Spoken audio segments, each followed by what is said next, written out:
Assalamualaikum warahmatullahi wabarakatuh. Hello students, how are you today? Hoping all of you are in a good condition. Baik, bertemu lagi dengan Ibu dalam video pembelajaran bahasa Inggris kelas 6. Sebelum memulai pembelajaran, marilah kita berdoa bersama-sama dengan membaca lafaz basmalah. Bismillahirrahmanirrahim. Okay students, hari ini kita sudah masuk pada bab 5, yaitu tentang going green atau go green. Apa itu going green atau go green? Ya, go green adalah sebuah tindakan penyelamatan terhadap bumi yang saat ini sudah mengalami kerusakan dan pemanasan global akibat dari ulah manusia itu sendiri.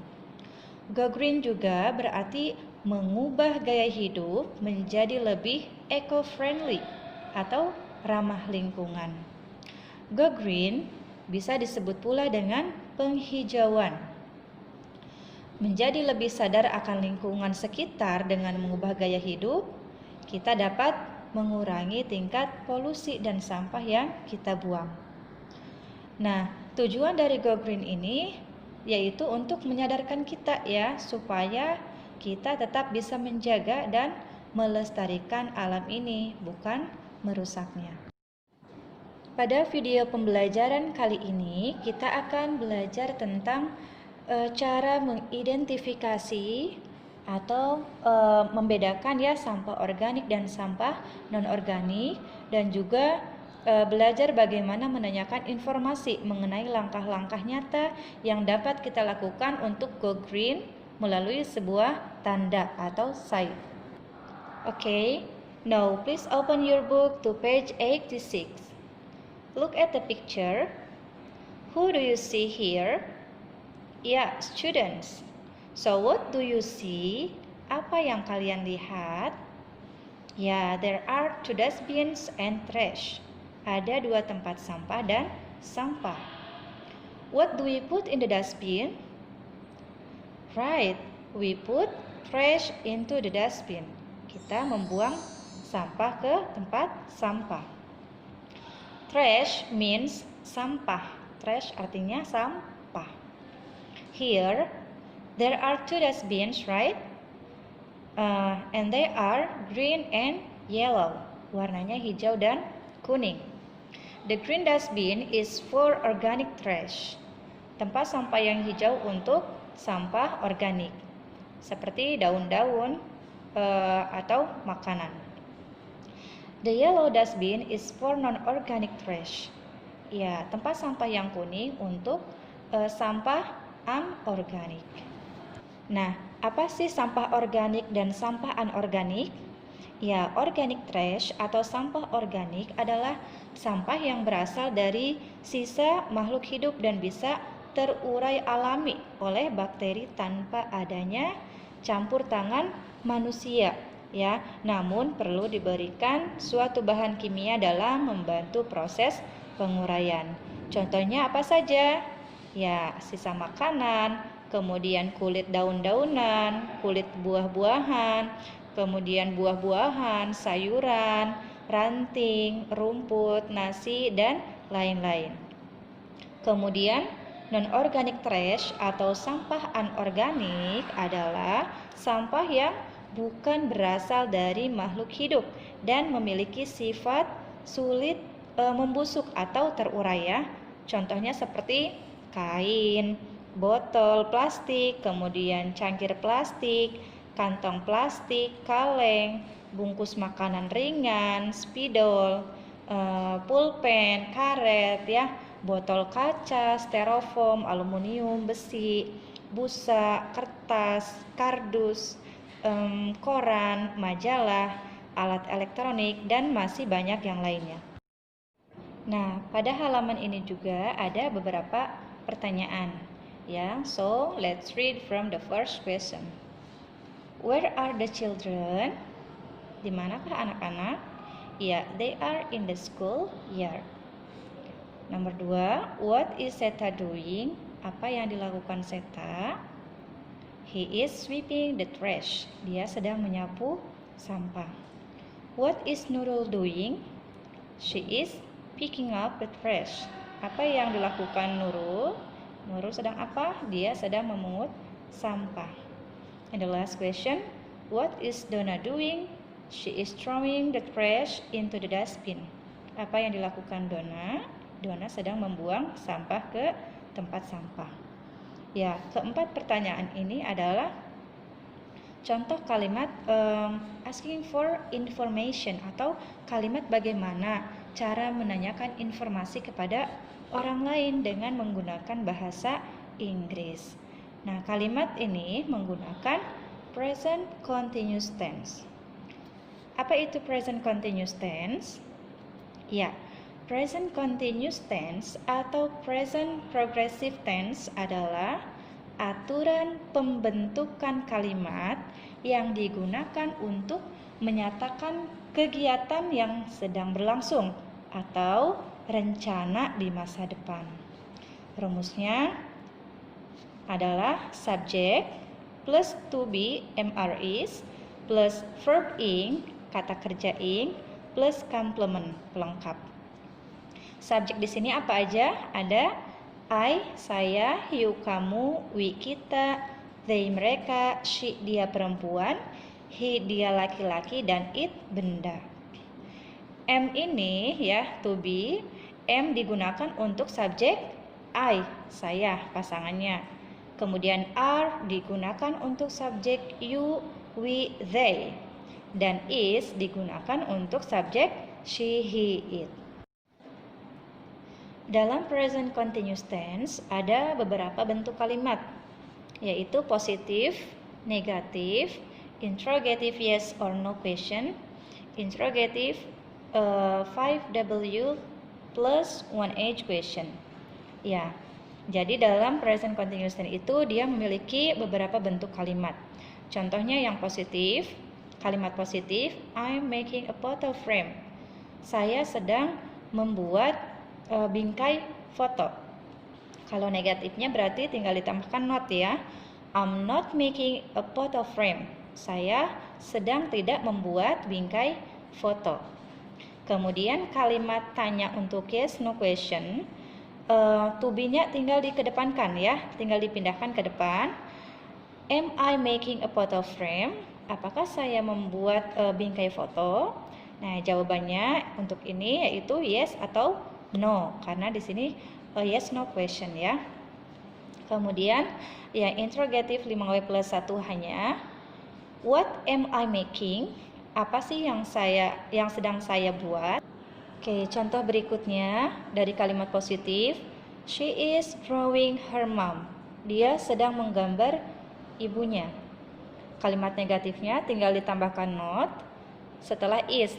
She is not drawing her mom. Dia sedang tidak menggambar ibunya. Kemudian interrogative yes no question, to be-nya dikedepankan, is-nya dikedepankan ya. Is she drawing her mom? Apakah dia sedang menggambar ibunya? Kemudian kalimat terakhir, where is she drawing her mom? Di manakah dia sedang menggambar ibunya? Nah, gitu ya.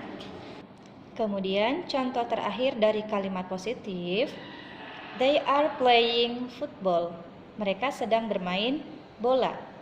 Kalimat negatifnya, they are not playing football. Mereka sedang tidak bermain bola. Kalimat tanyanya, kalimat yes no question ya. Are they playing football? Jadi to be-nya dikedepankan. Are-nya dikedepankan. Are they playing football? Apakah mereka sedang bermain bola? Kemudian kalimat terakhir, when are they playing football? Kapan sih mereka bermain bola? Gitu ya. Jadi perlu kalian ketahui bahwa 5W 1H ini ya, 5W itu terdiri dari what, where, when, who, why ya, plus 1H, H itu how. Jadi 5W 1H questions. Paham ya? Okay, next, please open your book to page 87. Read aloud. Silakan baca dengan suara yang lantang atau nanti ikuti setelah ibu. Ibu akan terjemahkan Kalian silahkan tulis artinya, boleh di buku tulis atau langsung di buku paketnya. From number 1, dari nomor 1 ya. A dustbin, tempat sampah. A plastic bottle, botol plastik. Plastic cup, cangkir plastik. A glass bottle, botol kaca. Leftover food, kelebihan makanan atau sisa makanan. A cardboard, kardus. A plastic bag, kantong plastik. A foam food container, styrofoam. A banana skin, kulit pisang. A can, kaleng.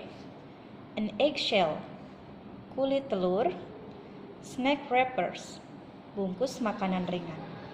Nah, ini adalah beberapa sampah yang terdiri dari sampah organik dan anorganik ya.